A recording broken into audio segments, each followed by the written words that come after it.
안녕하세요. 생활의 기술입니다.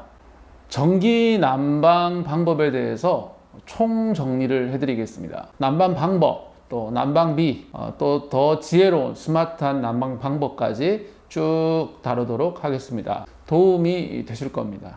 제가 2년 동안 이래저래 고민을 해보고 그 고민을 이 영상 하나에 다 모아서 겨울철 전기 난방에 대한 고민하시는 분들에게 해결책을 드리도록 하겠습니다. 여러 가지 얘기를 할 것 같습니다. 설명글에 목차를 달아 놓을 테니까요. 영상 하단에 빨간 라인이 있는데 거기에 마우스를 클릭하시면 터치를 하시면 목차가 나옵니다. 왔다 갔다 하시면서 보시면 편할 것 같습니다. 그러면 시작하도록 하겠습니다. 제일 좋은 난방은 바닥 난방입니다. 소음이 없고 또 밑에서부터 위로 올라가고 바닥 전체에서 난방이 올라오기 때문에 발이 시리다든지 그런 게 전혀 없죠. 바닥 난방을 하는 회사는 거의 없죠. 두 번째로 좋은 것은 인버터 방식의 냉온풍기를 사용하는 겁니다. 인버터 방식이 열 효율도 좋고, 그 말은 전기도 좀 적게 먹고 실내 공기를 순환을 시켜서 전체적으로 따뜻하게 하는데 상당히 좋죠. 이 두 가지가 안 될 때 차선책이 전기 난로인데, 오박 난로 뭐 다 얘기하는데요. 다 똑같습니다. 모양만 다르고요. 그냥 전기 들어가는 대로 나오는 바로 그거라서 어떤 걸 쓰셔도 아무 상관이 없습니다. 다 그냥 대동소이합니다. 시중에 판매되는 그 전기 히터는 대부분 2000W 정도의 전력을 소모합니다. 2kg라고 얘기를 하기도 하죠. 2kg라고 하는 크기는요, 가정용 거실 에어컨의 소비 전력과 맞먹습니다. 전기를 굉장히 많이 사용하는 거죠. 가정에서 전기 히터를 쓴다? 그것은 정말 생각을 많이 해보셔야 됩니다. 가정용 전기는 중과세가 되잖아요. 정 안 되시면 전기 장판 정도만 쓰셔야지, 전기 난로를 쓰시면 전기세 감당 못합니다. 여름에 2000kW짜리 에어컨만 계속 틀어도 전기세가 10만 원이 훌쩍 넘어가는데, 이 난로요 계속 틀어놓으면요 2, 30만 원은 우습습니다. 그러니까 가정에서는 절대 쓰면 안 되고, 일반용 전기를 사용하는 회사나 사무실 같은 경우에서는 중과세가 적용이 되지 않기 때문에 쓸만합니다. 여러분, 난방비가 많이 들까요? 냉방비가 많이 들까요? 난방비가 훨씬 더 많이 듭니다. 난방의 경우에는 실내 온도가 뭐 30도, 32도 이렇게 되는 실내 온도를 냉방은 5도에서 10도 정도 내리는 기능을 하는 것이고요.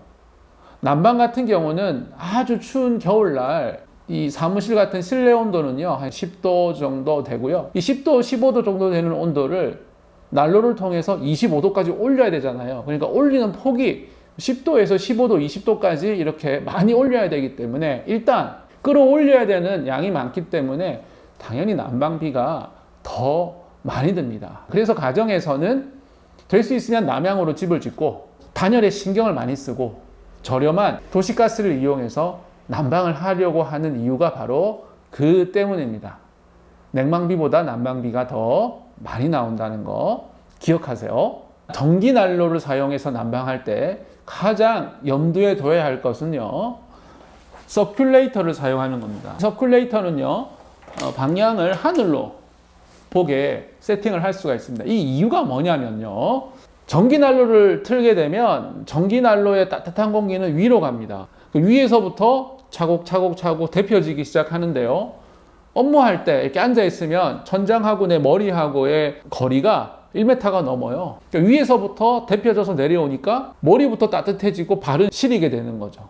그런데 이 서큘레이터를 사용을 해서 바람을 위로 쏴주면요, 이 서큘레이터 바람이 셉니다. 세서 위에 있는 공기를, 따뜻한 공기를 바닥으로 내려줘서 실내가 전체가 균등하게 고루고루 따뜻하게 만들어주는 기능을 하는 것이 서큘레이터입니다. 그래서 전기 난로를 이용해서 난방을 할 때는 꼭 서큘레이터를 하늘 방향으로 돌려주셔야 하는 겁니다. 냉온풍기 쓰실 때는 냉온풍기 자체가 실내를 순환을 시켜주기 때문에 따뜻한 겁니다. 전체적으로. 자체적으로 전기난로 안에서 뭐 바람이 나온다고 하긴 하지만 그 바람이 약하기 때문에 따로 서큘레이터를 함께 써주시면 전체적으로 고루고루 따뜻해지는 그런 효과가 있어서 서큘레이터를 꼭 함께 사용하시기를 추천드립니다. 그리고 이건 안전과 관련된 문제인데요. 전기 콘센트가 이제 구멍이 2개가 있잖아요. 그 기에 전열기를 2개를 꼽으시면 절대 안 됩니다. 이 콘센트 하나에는 이 전열기기 1개만 꼽으셔야 됩니다. 만약에 실내가 좀 넓거나 천정이 높아서 2개를 사용해야 된다고 하시면 콘센트를 달리해서 꼽으셔야 됩니다. 이쪽에 하나 꼽고 저쪽에 하나 꼽고, 여기도 전기난로를 2개를 설치하는데요. 하나는 저쪽 콘센트에 꼽고요. 하나는 이쪽 콘센트에 꼽습니다. 절대 하나의 콘센트에 꼽으면요, 과열이 되고 문제가 생깁니다. 두꺼비집이 내려가서 꺼진다든지 그런 문제가 생기기 때문에 안전을 위해서 꼭 전열기기는 콘센트당 하나만 꼽으시라는 거. 그리고 이 큰 용량의 전열기기 2kg짜리는요, 멀티탭을 사용하시면 안 됩니다. 피치 못하게 멀티탭을 사용하신다고 하시면 멀티탭을 튼튼하고 좋은 걸로 사용하셔야 됩니다.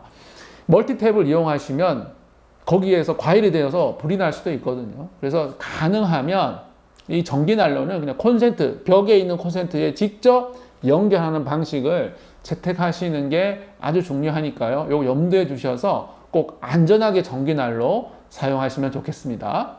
전기난로가 몇 개가 필요할까요? 네, 전기난로는요, 2개 정도 필요합니다. 평상시에는 전기난로 하나만 켜면 됩니다. 요즘 혹한기가 일주일 내내 지속이 되고 2주일까지도 혹한기가 지속이 되는 경우가 있잖아요. 한파가 올 때는요, 하나 가지고는 따뜻한 느낌도 들지 않을 때가 많이 있어요. 그래서 아주 추울 때를 대비해서 예비용으로 난로가 하나 더 있어야 됩니다. 한 너도 평 정도 되는 공간은 난로가 2대 정도는 있어야 따뜻하게 사용할 수 있습니다. 평상시에는 하나만 켜시고 아주 추울 때는 2개를 켜면 되니까 이렇게 난로를 충분하게 준비해 놓는 게 좋습니다. 평상시에도 아침과 같은 때는요, 2대를 동시에 켜서 빨리 공기를 데피고, 공기가 데펴지면 하나는 끄면 되니까 아침용으로, 심야용으로는 2개가 필요합니다. 그러니까 내 크기의 공간에 난로가 2개가 있으면 된다 그러면 3개 준비하시고요. 하나가 있으면 된다 그러면 2개를 준비하시는 게 더 따뜻하게 겨울을 할 수 있는 준비가 되는 거라 생각을 합니다. 비싼 거 사지 마시고 저렴한 거 사시면 되니까요. 내가 제일 출근을 먼저 하면 사무실에 그 썰렁한 공기 그걸 느끼면서 이제 난로를 켜고 한두 시간 지나면 좀 훈훈해지잖아요. 출근했을 때 안에 아무도 없더라도 좀 실내가 따뜻해져 있으면 기분이 좋지 않을까요? 저는 기분 좋던데. 스마트 기기를 사용을 해서 난로를 똑똑하게 운전하실 필요가 있습니다. 알리익스프레스를 찾아보면요, 이 난로를 뗄 수 있는 고용량의 스마트 플러그, 난로를 사용하시려면 한 16A 정도 되는 고용량의 스마트 플러그가 필요하거든요. 이게 알리에서 산 16A짜리 플러그입니다. 한 15,000원 정도 해요. 하나에 배송료 포함해서. 보름 이상 걸리지만 우리나라의 제품은 이렇게 고용량이 많이 없습니다. 16A를 구입을 하셔서 출근하기 1시간 전에 자동으로 켜지게 해놓고 설정을 하면 굉장히 요긴하게 사용할 수가 있습니다.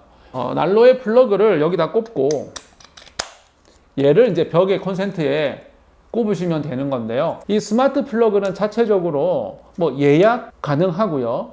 또 외부에서 스마트폰으로 껐다 켰다 가능하고요. 전기가 얼마나 소모되는지 그런 통계까지도 다 가능합니다. 굉장히 똑똑한 기계죠. 15,000원에 이렇게 행복한 기능을 다 쓸 수가 있다는 거죠.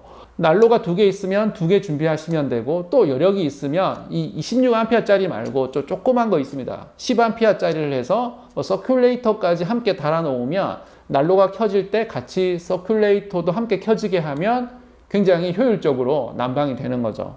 저는 온도 센서를 추가를 해서 이 온도 센서를 구입을 해서 테스트를 참 많이 했고 2개 정도의 온도 센서는 실제로 사서 쓰지도 못하고 방치만 하고 있습니다. 제가 온도 센서를 어떤 거를 사야 되는지를 알려드릴게요. 온도 센서는 대부분 다 정확하게 온도를 표기해 주긴 하지만 우리가 쓰는 목적은 실내 공기의 온도를 체크해서 난방기의 온도 조절을 하기 위한 목적이잖아요. 물론 이거는 에어컨도 마찬가지입니다. 똑같은 기계로 다 쓸 수가 있는데요. 온도를 체크를 해서 난방기를 껐다 켰다 해주는 기능을 이제 담당을 해야 되기 때문에 실내 온도를 자주 체크를 해서 서버로 온도를 보내는 그러한 기기를 사용해야 합니다. 이게 배터리를 넣어서 사용하는 스마트 온도계입니다. 핸드폰으로 원격에서 실내 온도 파악할 수 있고 이걸 조건으로 해서 어떤 기기도 조작할 수 있는 그런 온도계인데요. 온도 조절용으로는 적합하지 않습니다. 실내 온도를 조절하기 위한 용도로는 좋지가 않습니다.